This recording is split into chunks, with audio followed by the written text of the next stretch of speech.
make our way out into the seats and start grabbing a few photos just while we wait for the rest of the people to join us. Okay, so follow me in this way, team.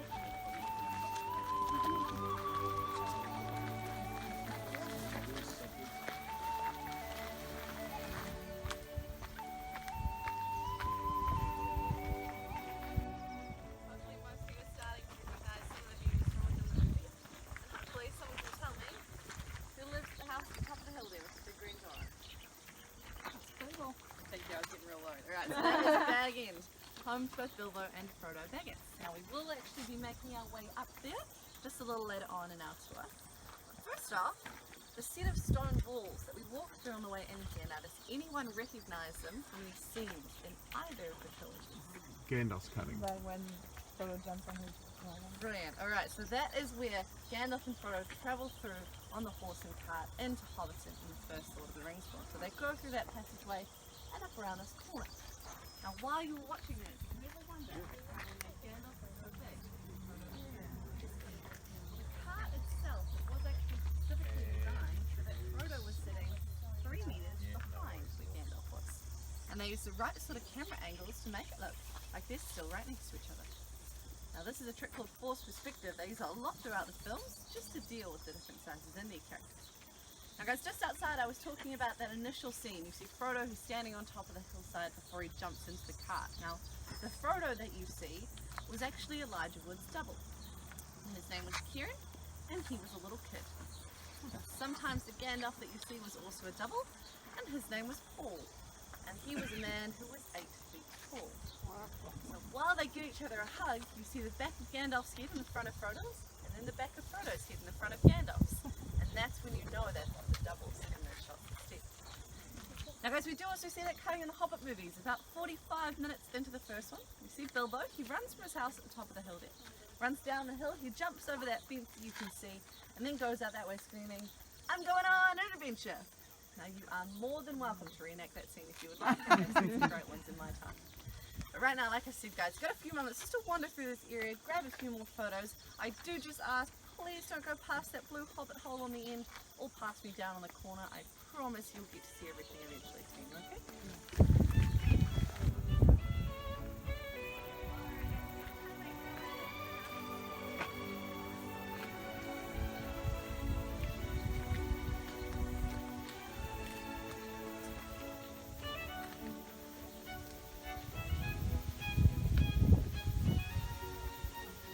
There are 7 different hobbit holes you'll be able to see in this area.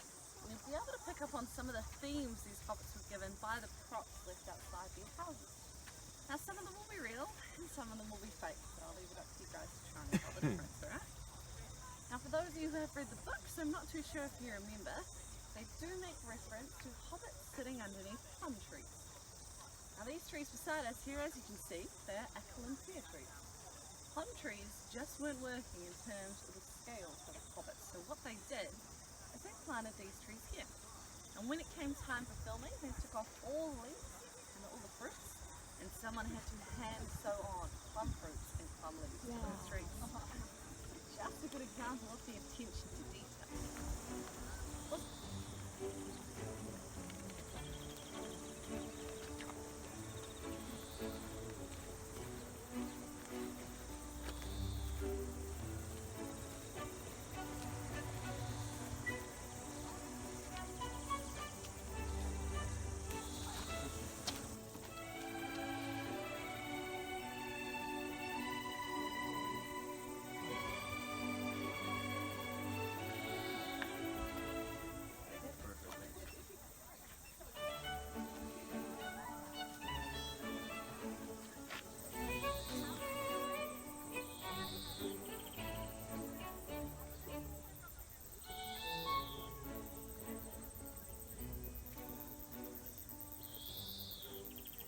We know it today as the party tree.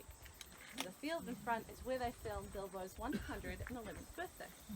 Now the scout, when he was sent out, he spotted that tree and the lake around it, exactly what they wanted to film that scene. They had another 12 locations throughout New Zealand they were going to use. And when they saw this place for what it was, they spotted all the rolling green hills. So all the mounds you see the hobbit holes built into, they were all already here, apart from the 2 just behind the dell.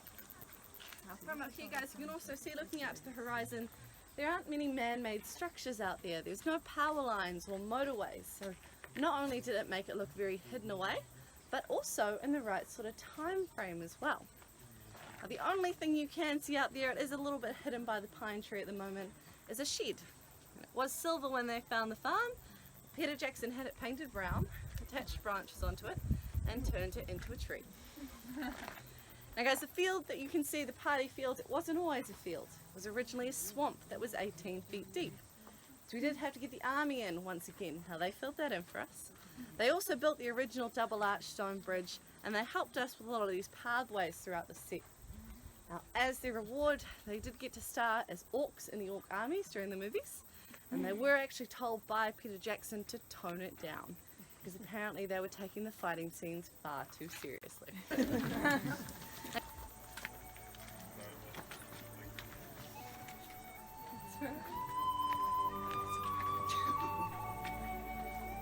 There we go. Thank you.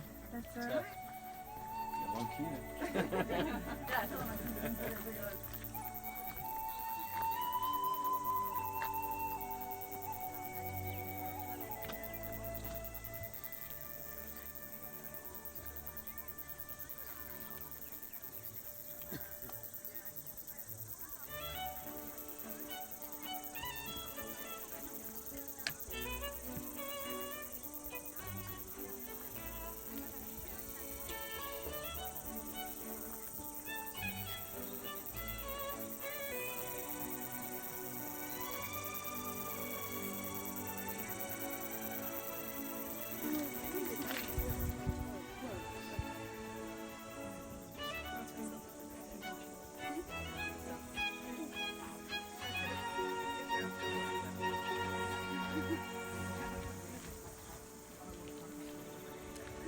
Once I get Wi-Fi, it's gonna be glorious.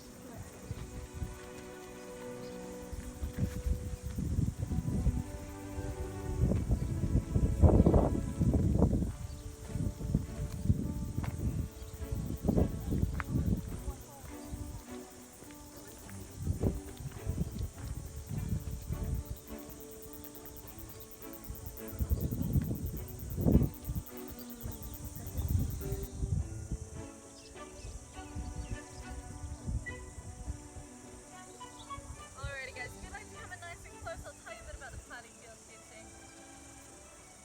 It's actually filmed over 3 consecutive nights in about 3-hour sequences every night. So what our directors decided to do, just to make sure our hobbits are in the right sort of spirits, was actually give them some alcohol to drink during filming. Now it was only 1% beer, a special brew that they called Sobering Thought, so it didn't get too rowdy down here. But hopefully most of us remember, we see Merry and Pippin, they steal a big dragon firework and they let it go inside a tent. Now that was filmed down here, and they tried it a few times, but they could not get it to work the way they wanted it to. But on the 3rd try, it actually worked so well that Pippin got a bit of a fright. So we hear him squeal like a little girl as the firework gets released, and they kept that in the movie as a joke between all the cast and the crew.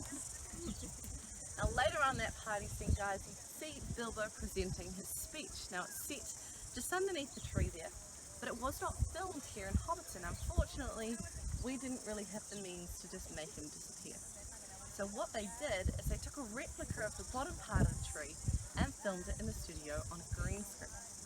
Now if you look back closely, you do see Bilbo gets presented with his cake. Now it was actually made out of polystyrene, and it had 111 candles on it, which wasn't a good idea because the cake caught on fire during filming. Peter Jackson refused to call cut because he loved the way that Ian Holm was presenting that speech. And that's actually the take that makes it into the movie. So if you look closely, you see the beads of sweat form on Bilbo's forehead.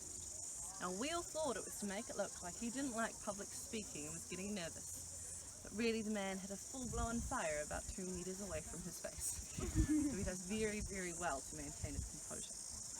Guys, what we're going to do in it, we're going to make our way off the field here, just off to your right, up to that yellow Hobbit hole and bag shot row, okay?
everything you've seen in Hobbiton so far.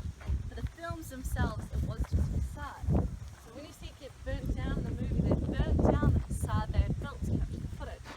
They rebuilt it for the Hobbit set. They only turned it into an actual building about 3 years ago. Funnily enough, it is now also New Zealand's busiest pub, which is a little bit our pub life. But once we get inside, I do owe you all a drink. So there are 4 options. There's a dark ale, a pale ale, an apple cider, and a non-alcoholic ginger beer. So if you just come to the bar, either myself or one of the barmen will serve you. There are also toilets off to the far hand side if you'd like to use them, and there's a cafe there if you're hungry. Alright, so if everyone could also please be outside at 11:15. So we'll just meet on the far side of the pub underneath the colourful flags, gather us as a group before we head back to the pub. Okay, team, so follow me on this way, guys.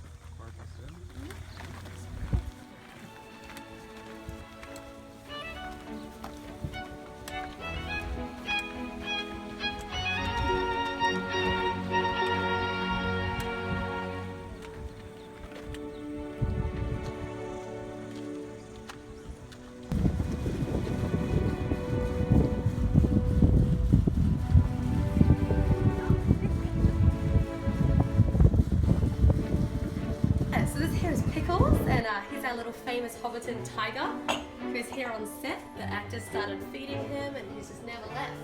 And if you watch a party scene, in the background of the party scene is, you have to look really closely. If you see it, good eyes. But he's this little kitten running past, a multicolored kitten, and it's Pickles.